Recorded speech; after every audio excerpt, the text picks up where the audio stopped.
आज मोहोळ तालुका बचाव संघर्ष समितीच्या कोर कमिटीची बैठक या ठिकाणी आता पार पडलेली आहे। अनगर येथे झालेलं तहसील कार्यालय रद्द करण्याच्या मागणीकरता मोहोळ या ठिकाणी संघर्ष समितीच्या माध्यमातून आंदोलन पुकारण्यात आलेलं आहे।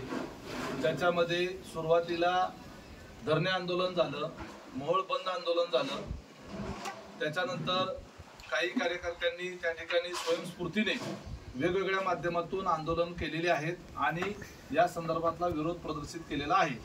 आंदोलनाच्या संदर्भातली पुढील दिशा ठरवण्याच्या करता वेगवेगळ्या टप्प्यावर कामाची आणि आंदोलनाची विभागणी करण्याच्या करताची ही कोर कमिटीची बैठक त्या ठिकाणी झाली। या बैठकीला मोहोळ तालुक्यातले ज्येष्ठ नेते मनोहरभाऊ डोंगरे, आपले सर्वांचे दीपक मेंबर, मी स्वतः, संजय अण्णा क्षीरसागर, मानाजी बापू माने, चंद्रराज चौरे, बाळासाहेब गायकवाड, त्याचबरोबर सीमाताई पाटील, त्याचबरोबर पद्माकरप्पा देशमुख, विक्रांत देशमुख, अशोक भोसले, सोमेश क्षीरसागर, सुशील क्षीरसागर, भारतीय जनता पार्टीचे अध्यक्ष सुनील चव्हाण, त्याचबरोबर सतीश पाटील, राहुल क्षीरसागर, बाळासाहेब वाघमोडे आणि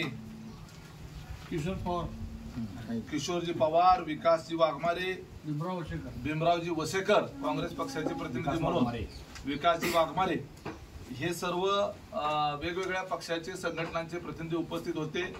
भैयासाहेब देशमुख फोनवरून सहभागी होते आणि मुन्नासाहेब माळिक, विश्वराज माळिक हे देखील फोनवरून त्या ठिकाणी आमच्या सोबत सहभागी होते। त्यामुळे त्या फोनवरच्या माध्यमातून ते आमच्याशी त्या संवाद प्रक्रियेमध्ये त्यांनी सहभाग देखील या ठिकाणी नोंदवलेला आहे। तर या बैठकीमध्ये पुढच्या काळामध्ये तिरडी आंदोलन, बॉम्बाबॉम्ब आंदोलन, थाळीनाद आंदोलन, मुंडन आंदोलन, घंटानाद आंदोलन आणि महिला मोर्चाच्या माध्यमातून आमदारांना बांगडी आंदोलन किंवा बांगडीचा आणि साडीचोळीचा आहेर आंदोलन अशा स्वरूपाचं एक आंदोलन सीमाताईच्या माध्यमातून आपण महिलांचं एक मोठं आंदोलन त्या ठिकाणी करणार आहोत। गावनिहाय देखील याच्यामध्ये आंदोलनं गाव स्तरावर त्या ठिकाणी केली जाणार आहेत। संपूर्ण मोहोळ तालुका बंद, आतापर्यंत मोहोळ शहर बंद होतं, मोहोळ तालुका बंद हे देखील पुढच्या काळामध्ये जर हे तहसील कार्यालय रद्द झालं नाही तर पूर्ण तालुका बंदचं आंदोलन देखील पुकारलं जाणार आहे। त्याचबरोबर आम्ही ज्या दिवशी कमिटी ज्या दिवशी सांगेल त्या दिवशी 1 तास संध्याकाळी दिवा बंद आंदोलन म्हणजे लाईट बंद केली जाईल 1 तासासाठी, ते एक आंदोलन या ठिकाणी केलं जाणार आहे। आसूड आंदोलन केलं जाणार आहे। कॉलेजच्या विद्यार्थ्यांचा निगडीत तहसील कार्यालय अतिशय महत्त्वाचं आहे। महाविद्यालयीन विद्यार्थी विद्यार्थिनींना वेगवेगळ्या दाखल्यासाठी तहसील कार्यालयात जायला लागतं, त्यामुळे विद्यार्थ्यांचा एक मोर्चा या आंदोलनाच्या प्रक्रियेतला एक महत्त्वाचा आंदोलनाचा घटक म्हणून घेतला जाणार आहे। आणि संपूर्ण तालुक्यामधून जास्तीत जास्त किमान 1 ते 1.5 लाख लोकांचा सहभाग या आंदोलनाच्या माध्यमातून सक्रिय ऑन रेकॉर्ड आम्ही घेण्याचा त्या ठिकाणी प्रयत्न करणार आहोत। त्याचबरोबर कोर कमिटीमधील काही मान्यवर ज्यांना जसा वेळ उपलब्ध असेल तसा गावनिहाय त्या ठिकाणी जाऊन या संदर्भातल्या या झालेल्या निर्णयामुळे काय दुष्परिणाम तालुक्यावर होणार आहेत या संदर्भातली माहिती देण्याच्या करता आणि जनचळवळ त्या ठिकाणी उभी राहण्याच्या करता त्या ठिकाणी सर्वांनी मिळून जायचं ठरलेलं आहे। या संपूर्ण आंदोलनाच्या प्रक्रियेमध्ये काही बाबी ज्या आहेत त्या इतरांच्या ज्या ठरलेल्या आहेत त्या गोपनीय स्वरूपाच्या आहेत, ज्याच्यामध्ये आम्ही तुम्हाला त्या गोष्टी सांगू शकत नाही, परंतु काही महत्त्वपूर्ण निर्णय आम्ही या संदर्भात घेतलेले आहेत। सर्वांची त्याला सर्व सहमती आहे।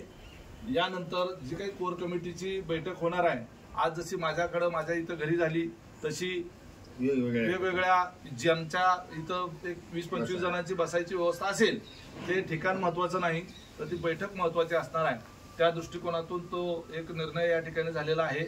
याच्याबरोबर आंदोलनाची जी दिशा आहे ते एकत्रितरित्या कोर कमिटीमध्ये डिसिजन घेऊन त्या ठिकाणी एखादं आंदोलन पुकारल्यानंतर त्यामध्ये सगळ्यांनी त्यामध्ये सहभाग घेण्याच्या करता आपण माध्यमांनी गाव स्तरापर्यंत लोकांच्यापर्यंत ते पोहोचवावं याच्या करता आमचाही एक मीडिया मॅनेजमेंटचा एक विभाग त्या ठिकाणी त्यासाठी काम करणार आहे।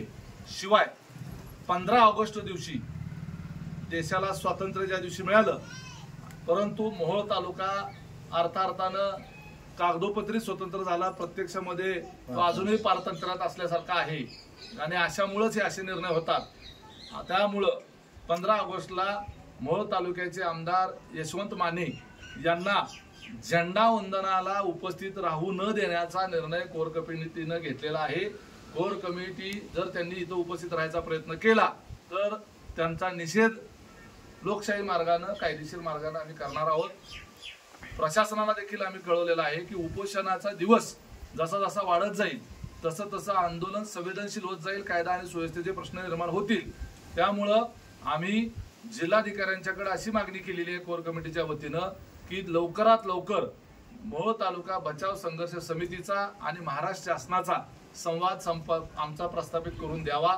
माननीय मुख्यमंत्र्यांबरोबर कोर कमिटीची किंवा बचाव समिती संघर्ष समितीची बैठक आयोजित करण्याकरता प्रशासनाने पुढाकार घेऊन तशी बैठक लवकरात लवकर आयोजित करावी, जेणेकरून हे आंदोलन चिघळणार नाही याची काळजी प्रशासनानं त्या ठिकाणी घ्यायची आहे.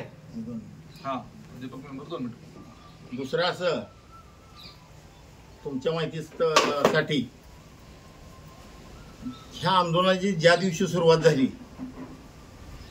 पहिली बैठक रेस्ट हाऊस येथे पार पडली. त्यानंतर बऱ्याच बैठका आंदोलन हे दादांनी सांगितली. महत्वाचा भाग असा की जेवढी लोक सर्व पक्षाची सर्व संघटना यामध्ये सामील होती, जवळजवळ 15 ते 17 दिवस आज होत आले.